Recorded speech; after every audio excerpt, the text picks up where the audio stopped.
Salut, je m'appelle Pemegem Ndong Kenan Erika. J'ai 16 ans, je suis en classe de première D. En cette soirée, je vais vous parler de mon œuvre préférée qui se nomme Sous la sang le feu d'Evelyne Pudding-Golem. C'est un roman. J'aime beaucoup ce roman parce qu'il met en évidence la vie d'une femme appelée Hermine, devenue folle par toutes les situations qu'elle a pu vivre, de son adolescence jusqu'à sa vie de femme mariée. Tout d'abord, elle tombe amoureuse d'un homme quand elle était adolescente et cet homme et elle eurent un enfant. L'homme nia totalement la paternité de l'enfant, la laissant tout seul avec son enfant. Donc elle était submergée, elle se disait comment elle va faire, se rugeait, comment ses parents vont prendre la nouvelle et tout, jusqu'à ce qu'elle fasse la rencontre de Djibril. Djibril est celui-là qui va l'aider, qui va lui permettre de subvenir à ses besoins, qui va l'apporter de l'amour à elle et à son enfant, jusqu'au moment donné où il commence à devenir bizarre. Il commence à ne plus être à la maison, il déverse ses frustrations sur elle, son envie d'argent sur elle, ses humeurs sur elle en fait. Elle, étant innocente, se pose des questions pourquoi elle, en créant des pertes d'estime de soi.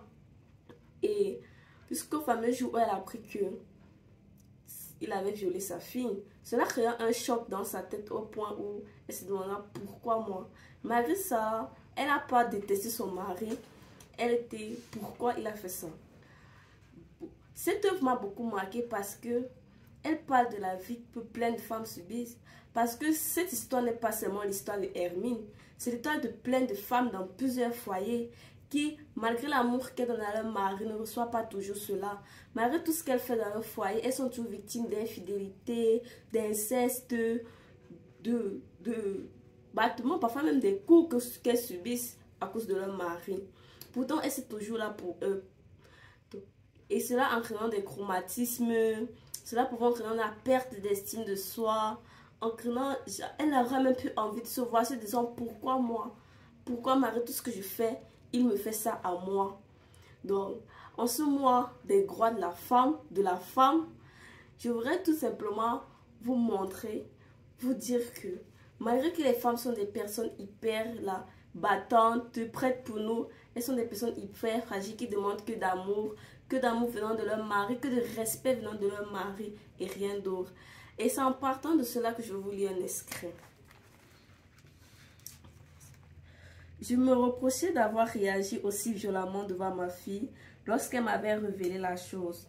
Dans son intérêt à elle, il aurait peut-être fallu ne pas grammatiser ce qui s'était passé.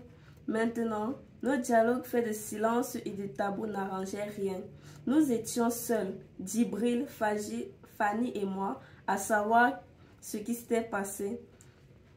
De nous trois, je ne voyais personne qui fût capable de parler de cette chose en vue de la dégrammatiser. Et chacun de nous se taisait.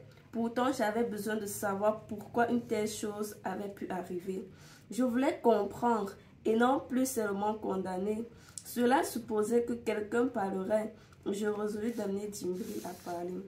J'ai commencé par le faire moi. Je me suis confiée à mon père pour qu'il m'aide à m'en sortir et il a promis de m'aider. Mon père allait voir le pasteur Ekoumé, un vieux monsieur qui passe paisiblement ses jours de retraite dans le cadre de notre village. Il lui a parlé de toute cette histoire et a demandé ce qui avait lieu de faire. Le pasteur Ekoumé a promis d'intercéder auprès de Dieu le Père pour nous, afin que le démon qui est rentré dans notre vie en soit chassé. Le rendez-vous donc pris à Tolo pour le prochain week-end. Comme toute rencontre de personnes au village donne lieu à des festivités, mes parents ont fait de nombreux achats: Dame Jeanne de vin rouge, caisse de bière et de jus de fruits, viande de bœuf, chèvre, poisson séché, etc. Le rituel prévu par le pasteur se fera en cercle très restreint, avec comme seul participant Djibril et moi, assistés de nos proches parents. Par la suite, le reste du village viendra pour nous enlever la malchance et suivront alors les réjouissances. Merci.